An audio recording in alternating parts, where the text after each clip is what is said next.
Hello everybody, welcome back to my channel. So in this video, the commander that I'll be building my deck around is the Dragon.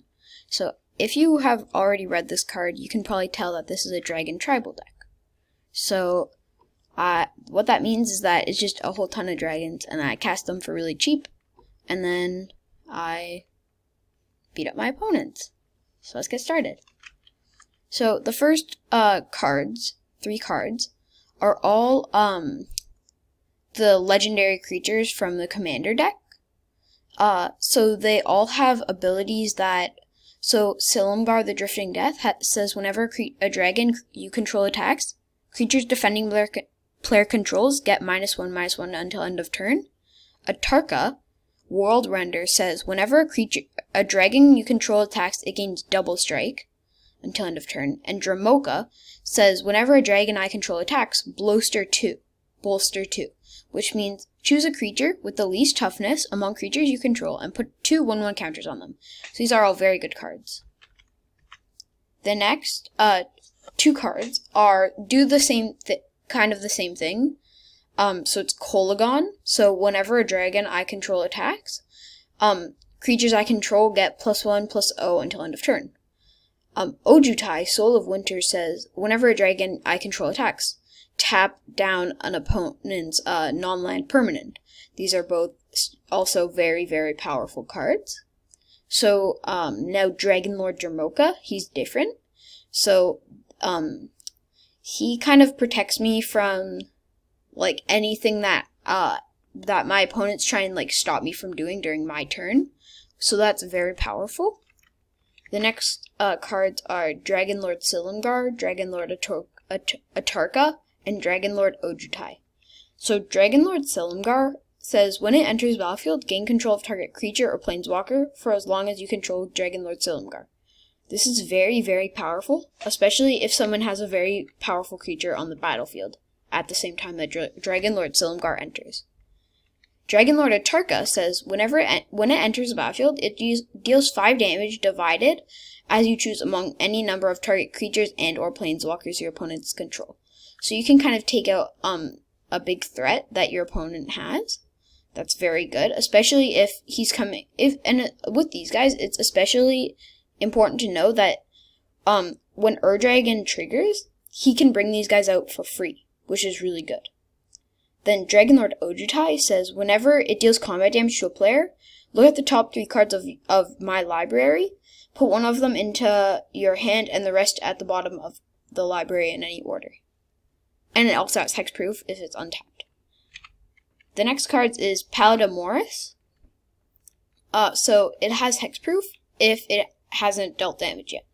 So this really helps because then you can swing and hopefully get like a free activation off because it has hexproof. So this is a really big help. The next card is Vivictus. So whenever it attacks, for each player, choose target permanent that player controls. Those players sacrifice those permanents. Each player who sacrificed a permanent reveals the top card of their library, then puts it onto the battlefield if it's a permanent card. So this can really help us, especially if we get like one of the really, really big dragons. Then Dragon Lord Kolagon says whenever an opponent casts a creature or planeswalker spell with the same name as a card in his or her graveyard, that player loses 10 life. So this card doesn't make a huge impact in Commander, but it's just a really, really good card because it says other creatures you control have haste. So it can trigger the Dragon's activation really quickly. The next card is Chromium. So I can discard a card and then it becomes a human that's a 1/1 and it gains hexproof and it can't be blocked. Nicol, so you can pay 7 mana. So he's a 4/4 and then you can pay 7 mana and turn him into a planeswalker where he does some very overpowered things. I kind of like this because it kind of makes like your dragons are kind of like a wall around him. So it's basically a kill spell for its ultimate. And then so Lathless is one of the best cards in the deck. Whenever another non-token dragon enters battlefield under your control, create a 5/5 red dragon. So this is also a very good card in the deck. The next card is Savage Finma. So whenever it attacks, I add 6 mana until end of turn. You don't lose this mana as steps and phases end. The next card is Dragon Master Outcast. So at the beginning of my upkeep, if I control 6 or more lands, I create a 5/5 red dragon creature token with flying. So that would really help if I had 6 lands for the whole game and this guy stays. The next card is Utvara Hellkite. So whenever a dragon I control attacks, I create a 6/6 red dragon token with flying. Also probably one of the best cards in the deck. The next card is Dragon Tempest. So whenever a creature with flying enters the battlefield under my control, it gains haste. And whenever a dragon enters the battlefield under my control, it deals X damage to target creature or player where X is the number of dragons I control. Yet again, very good card. So the Scion of the Dragon. So I can pay 2 and search my library for a dragon. And so it kind of becomes that until end of turn. Once you see the other cards in the deck, like Nicol Bolas or Skithiryx, he's very powerful. So, Dragon Speaker Shaman. So, very good card. Dragon spells cost 2 less to cast. Crux of Fate. So, I can destroy all non-dragon creatures. So, then it's kind of like a board wipe for everyone but me, hopefully. Dragon Lord Servant. Dragon spells cost 1 less to cast. That's very good. Crucible of Fire. So, all my dragons get +3/+3. Very, very powerful card. The next one is Silvia Spear. So everything about her doesn't really matter. It's more the last ability with dragons on my team have double strike. That's kind of the best thing about her.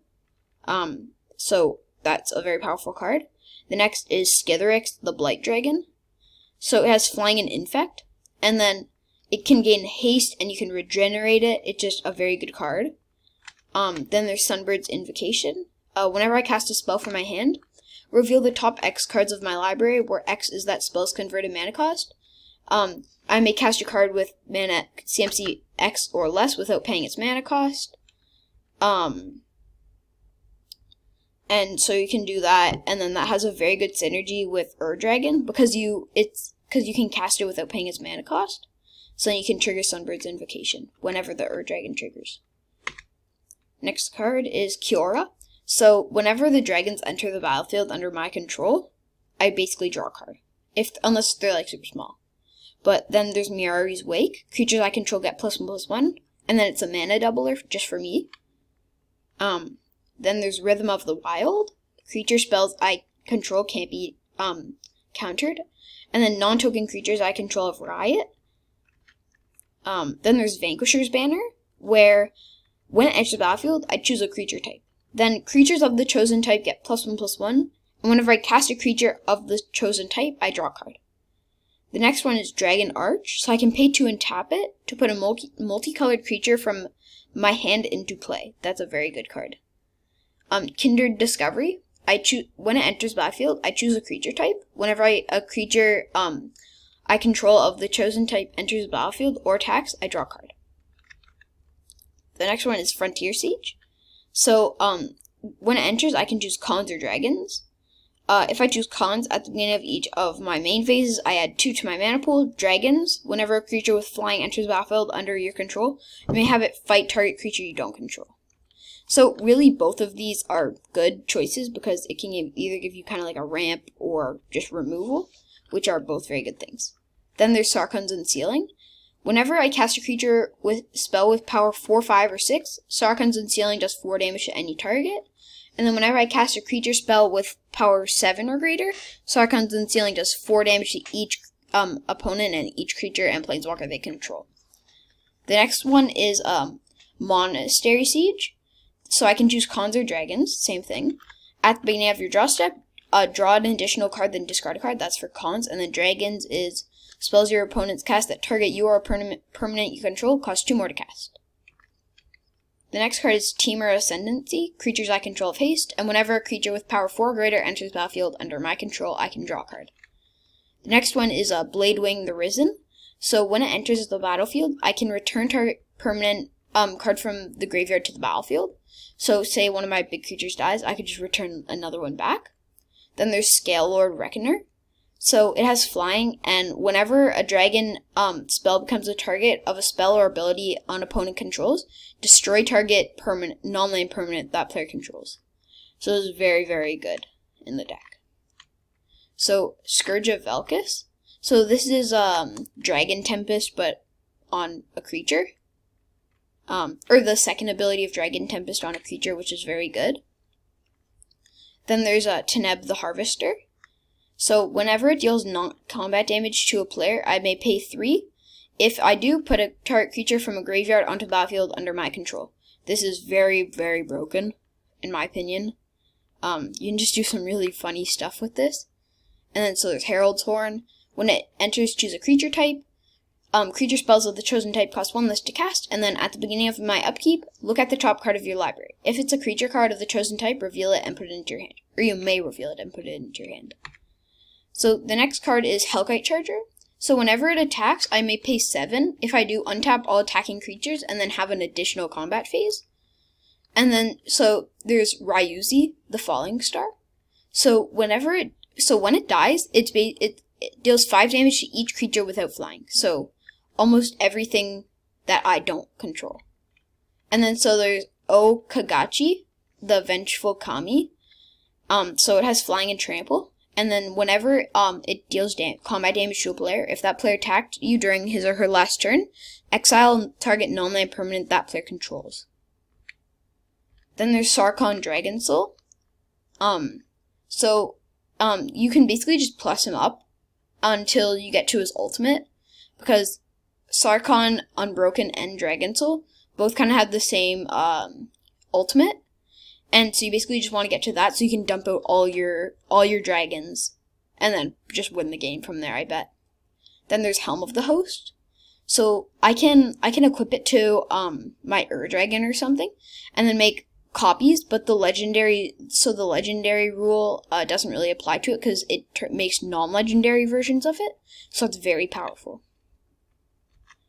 The next one is Urza's Incubator. So I choose a creature type. Creatures of the chosen type cost 2 less to cast. Then a little bit of ramp. Sky Shroud Claim. I'm sure you know what this does, but I search for 2 forest cards, put them onto the battlefield, then shuffle the library. Then Balefire Dragon. Whenever it deals combat damage to a player, it deals that much damage to each creature that player controls.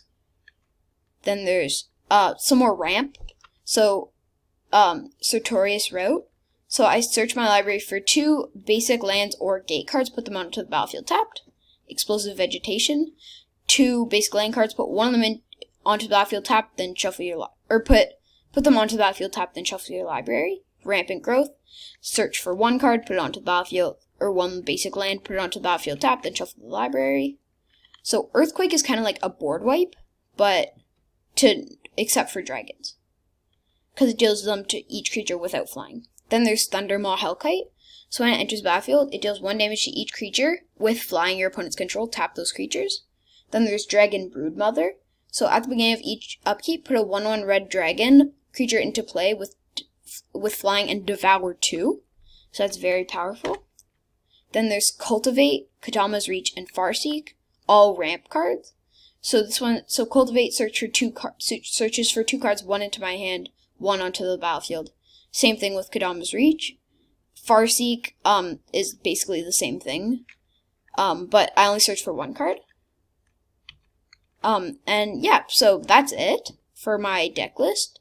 So I hope you guys enjoyed, and I'll see you guys soon. Bye!